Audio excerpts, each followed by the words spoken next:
Working around the 9 to 5, the necessity of flexibility in the workplace. A few weeks ago, I was sitting in class taking a pre-calc test. I was trying to write out answers, but my hand was shaking, and I constantly felt my mind being pulled away from the paper. I was out of focus, and I barely managed to finish the test. Afterwards, I thought about how tests are supposed to reflect what you've learned up until a certain point, but instead, my test was likely going to show how tired I was that day. I wasn't getting enough sleep and had had no time to study, so I wasn't prepared to take the test or even be in a classroom. I'm sure the story is familiar to you all. Across our school, there are so many examples of students that come into school late, exhausted, or otherwise unprepared to learn and put forth their best work.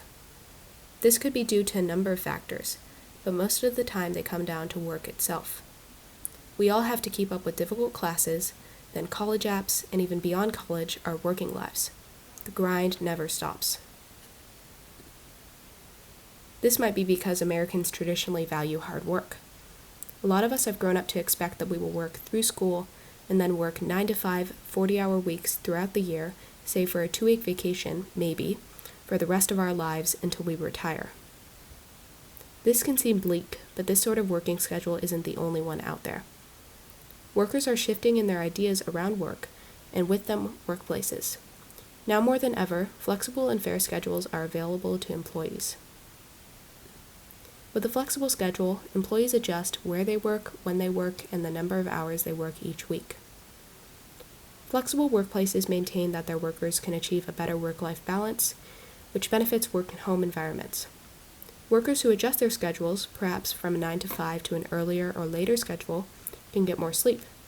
They might also feel like they have a sense of agency over their work and free time. In the U.S., many workplaces have successfully implemented flexible working options. In 2017 and 2018, 57% of wage and salary workers had a flexible schedule. However, there are challenges to working flexibility.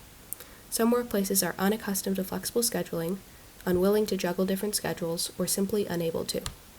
Even so, I believe that the United States can make a national shift towards flexible working. Workplaces should have flexible hours and flexible options for workers in order to accommodate workers' mental and physical health and to support a healthy work-life balance.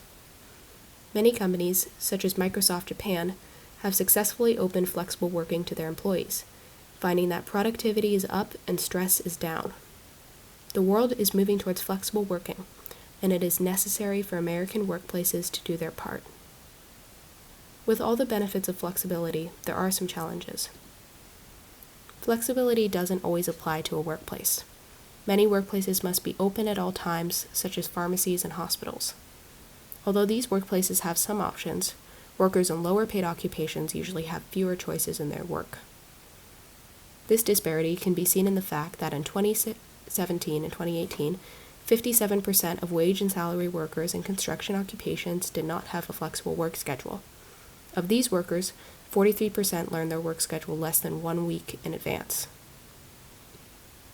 In terms of company cost, flexible working arrangements could be expensive for companies to maintain. With flexible hours, it could also be difficult for companies to track different schedules or for workers to align their hours to complete projects. According to results of work-life balance policies are mixed. While there has been a proliferation of work-life and family-friendly policies, there have been few real attempts to organize workplaces to ensure such policies can be effectively applied. Although these points should be considered, the problems with flexible scheduling come down to the fact that it hasn't been widely implemented. And considering the benefits of flexibility, it should be in all workplaces. Flexible scheduling can prevent overwork, which is a problem that many students and workers face. Studies have shown that overwork and the resulting stress can lead to all sorts of health problems, including impaired sleep, depression, and heart disease. The same goes for sleep loss, as only 1 to 3% of the population can sleep 5 or 6 hours a night without suffering some performance drop-off. Overwork and lack of sleep are mentally and physically harmful. As every single worker is different, with a different state of mental health, ability, and life, the 9 to 5 is not a sustainable standard. Overtime, an inflexible schedule can drain workers, causing them to lose the balance between work and their lives. The church stands by the worker in rerum novarum. an encyclical that states that the working man too has interest in which he should be protected by the state. And first of all, there are the interests of his soul. The Church furthers that these are impeded by overwork, and it is neither just nor human so to grind men down with excessive labor as to stupefy their minds and wear out their bodies. Daily labor, therefore, should be so regulated as to not be protracted over longer hours than strength admits. In allowing flexible scheduling, a workplace makes room for workers as individuals. Flexible scheduling benefits workers' mental and physical health by preventing overwork. It can also be cost-effective when workers work from home or make choices that don't collide with the standard 9 to 5. When workers shorten their work week, they can also raise their productivity. This happened in the 19th century when factory owners limited workdays to 10 hours and found that productivity increased and expensive mistakes decreased. This change had dramatic benefits back then, and further changes to the workweek could be even more helpful now. Work flexibility, first and foremost, lets workers know that their well-being is important and acknowledged. Flexibility changes the expectations around productivity in the workplace by allowing individuals the chance to prove their work ethic through a schedule that works for them, rather than by abiding by a schedule that harms them.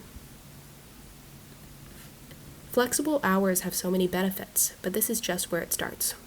Prioritizing a work-life balance can lead companies into allowing mental health days, paid vacation time, and paid maternity and paternity leave. All of these benefits should be available across all workplaces in any country, and they are across many in Europe. In terms of paternity leave, for example, Spain extends 16 weeks of fully paid leave to all parents. Implementing flexibility in American workplaces can shift the country as a whole towards one that prioritizes workers over their work. When every worker benefits from flexible policies, work will interfere less with life. And I'm sure that when every one of us gets there, we will benefit from choice and agency in our work and hopefully our nights of sleep. Thank you.